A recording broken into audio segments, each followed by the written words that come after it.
We have an invited external speaker, a second one of the day, which I think is apropos for how I've been introduced to him in the past. About 8 or 9 years ago, he was presenting at the SNS virtually in front of a bunch of neurosurgeons showing how the HoloLens worked for how it could work across the country, doing an implant, which was amazing. And then we're on a grant working with Dr. Worrell and Dr. Tandon as well. And this is the first time I've ever met you in person. So it just shows you how connected we are nowadays with the virtual stuff. But he's a biomedical engineer that's at Duke University, currently moving from Cleveland just 4 years ago. Has phenomenal work. And I'm really excited to see your talk today, Dr. McIntyre. Thanks you so much for coming. Oh, thanks. I'm super glad to be here. And so, yeah, so I'm an engineer. I'm not a neurosurgeon, even though I think a lot of people sometimes assume that I am because I spend so much time at these neurosurgery meetings. But yeah, but I'm just an engineer. And as an engineer, I get to work on all kinds of cool stuff. And so most of my work revolves around kind of studying the biophysics of how electric fields interact with neurons, and then kind of the engineering design of electrodes, and the engineering design of things like pulse waveforms and patterns of stimulation and things like that. But so that's the kind of stuff that pays the bills. But I'll tell you that my real love is actually neuroanatomy. And so today I'm going to talk a little bit about that side of what I work on and what I would call building maps for the next generation of neurosurgery. So this is a very general talk. We can, if you want to have more detailed questions, please feel free to ask me later. But when we start thinking about trying to build a map of the human brain, I mean, this is the biggest, most complicated undertaking we can possibly imagine. We've got billions and billions of neurons. We've got trillions of synapses, and each neuron is receiving thousands and thousands of synapses, right? The probability of human beings being able to actually create this map, especially in my lifetime, is 0. But doesn't mean that we can't try, and doesn't mean that we aren't making some progress, right? So I think about this, or this talk is kind of constructed in the concept of where are we in comparison to ancient cartography of the kind of mapping the world, because really kind of this is the next generation of our world, is really understanding the human brain. And so the first big step was, okay, we find the Americas, or the European kind of map makers find the Americas, and that kind of then gives you the basis for the continents. And the continents can also be analogous to kind of the lobes of the brain, and so kind of, but at that point yes, we can find these different sections, but it's not exactly clear like the details, and we really don't know the kind of the special characteristics of how and where all these different things come together. Next step is time goes on, actually start circumnavigating the globe, and you start building refined representations of these different areas. And so now you get to the kind of late 1700s, we've got legitimate modern looking maps of the world. And in parallel with that, in terms of brain mapping, you kind of get to the world of Brodmann, where you're actually breaking down cortical territories into functional subdivisions that can be related to, kind of, in his case, neuroanatomy based definitions, but then later those things go on to be related to functional characteristics. And even still today, more than 100 years later, most people still use Brodmann characterizations or connotations when talking about the brain. So, that's pretty amazing, really. The next step, in my opinion anyway, or, the big step was, kind of really diving into the white matter, if you will, and, methods that allowed people to actually see the human white matter connectivity patterns. And then similarly, as those maps in cartography allowed, for, navigation of the globe, and then the development of, kind of wide scale, worldwide, shipping. And, we probably don't really want to talk about what was in most of those ships, but, at least in the brain, we know we're talking about transporting information from one part of the brain to another and doing so with these, kind of pathways of communication. And so the next step then, is kind of making that big jump into the digital revolution, right? And the 1980s and MRI really allowed us to make that big step and allowed us to start thinking about building maps of the human brain at scale across many, many, many thousands of patients, as opposed to the one-off human brain atlas type approaches that we had had before that time. And the parallel to that in cartography would be, thinking about like the big jump to a Google Maps kind of representation of, the world or the entity that we want to evaluate.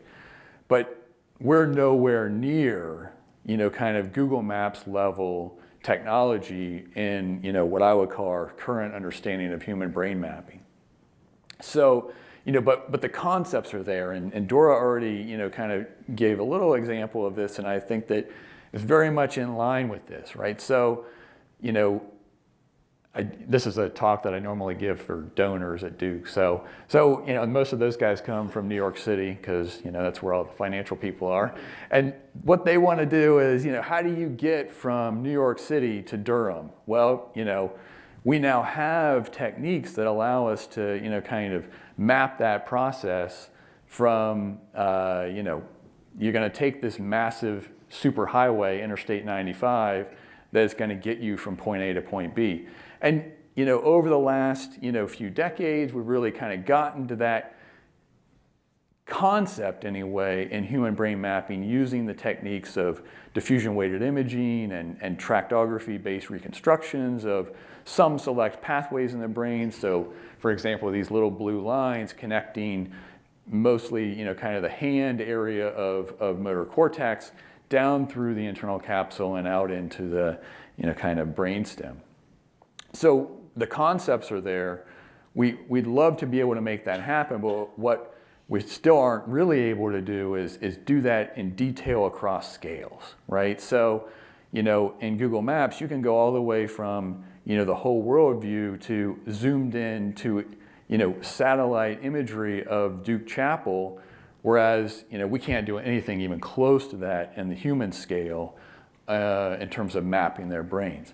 But that doesn't mean that we're not trying, right? So just this year, we got the first cubic centimeter reconstruction of every single neuron in a rodent cortex, right? So it's possible, right?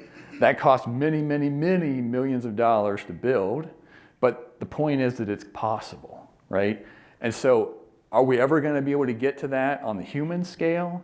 I mean, that's going to take a gigantic paradigm shift in computational characteristic, computational techniques, and reconstruction strategies. But once again, the concept is there, and I think that the parallel of thinking about this and, in the way that we use Google Maps today, more than 1 billion people a day use the technology, right, for all kinds of things. And it's monetized by advertising.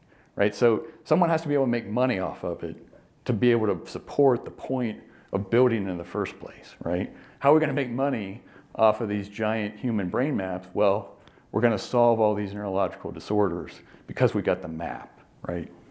So where are we with that right now?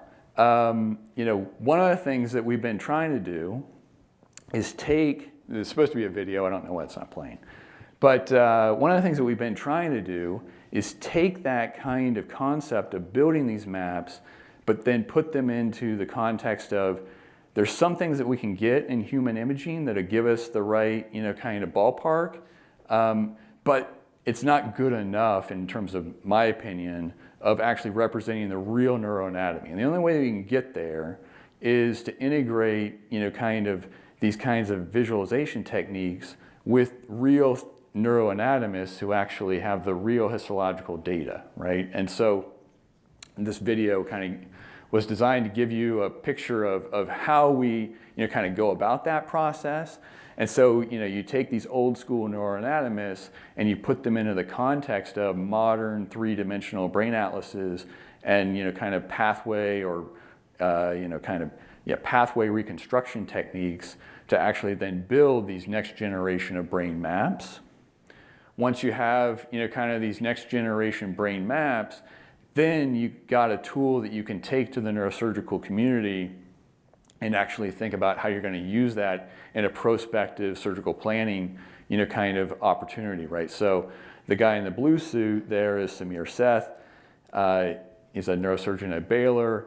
He was, at the time, this was back in, before the pandemic, but he was working on building this kind of novel clinical trial about deep brain stimulation for depression, where they were going to kind of implant many stereo EEG leads in combination with traditional deep brain stimulation leads. But we wanted to be able to strategically place all these different electrodes with kind of not just sampling of generic territories, but sampling territories with known connectivity that would help us map these different brain circuits that were relevant to the diseases or the disease state of these different patients, right? It's probably the most complicated three-dimensional visualization problem I've ever encountered. And so it's a perfect example of kind of this idea of using these advanced brain imaging and mapping techniques in combination with kind of advances in kind of these holographic visualization tools and techniques. Super fun project, lots of kind of cool technological innovation, but also kind of like demonstration of how these things are all going to eventually come together.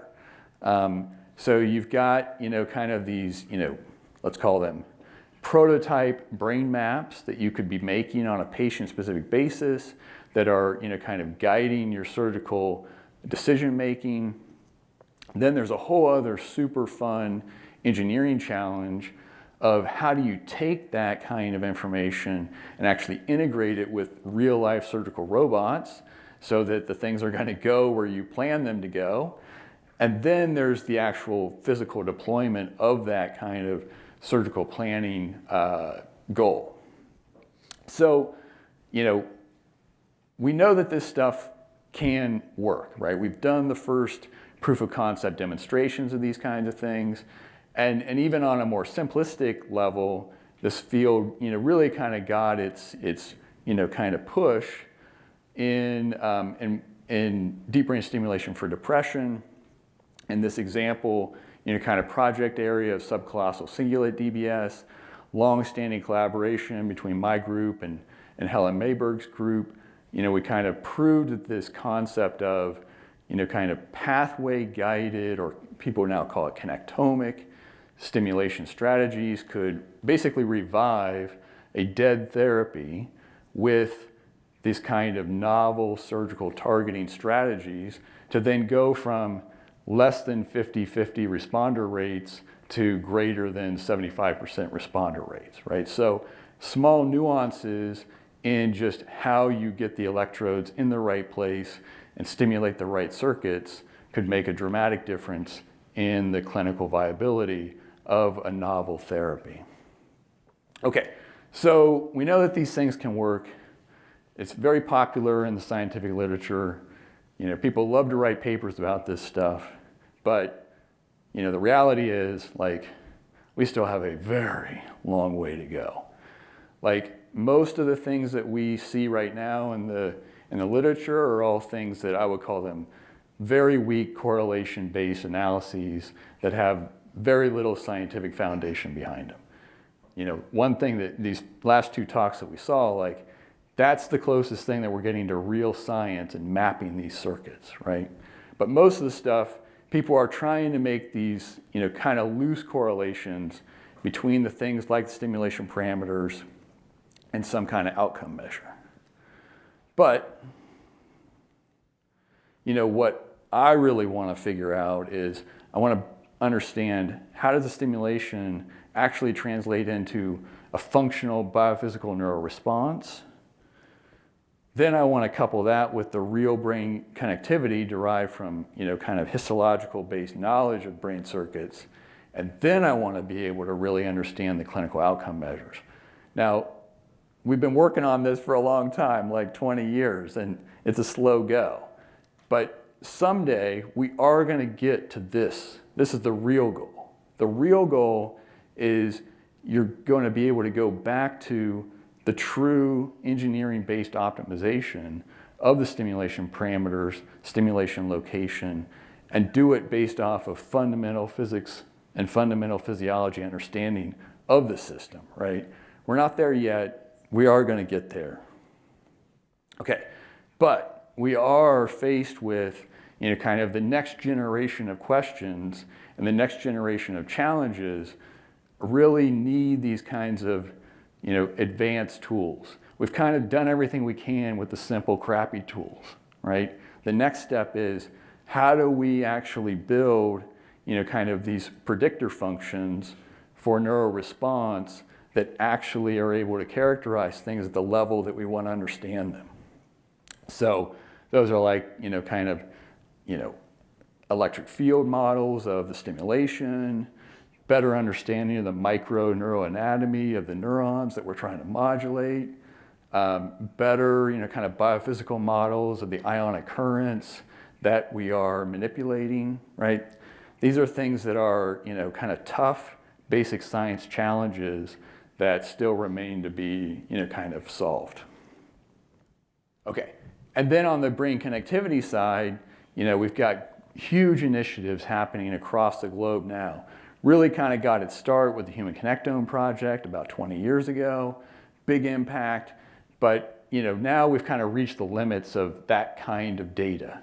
The next step are these, kind of more what people are sort of saying, okay, you can get a lot of cool stuff out of, human diffusion weighted imaging type data, but if we want to take it to the next level, we've got to couple that with, kind of what I would call more histology based, kind of analyses. And those kinds of initiatives are going on right now. There's a major program at NIH called the Connects program, right, that are building these next generation, almost, human connectome version 2.0 kinds of representations. Those are then allowing us to actually build, realistic representations of these macro anatomy pathways in the brain. And then what we really need, what's still remaining to be done, and we heard about in some of those previous talks, is this whole ePhys corroboration of those, kind of new brain maps, right? That's still a major need that, is going to be fundamental to us being able to accomplish, kind of these mapping goals. So, thank you.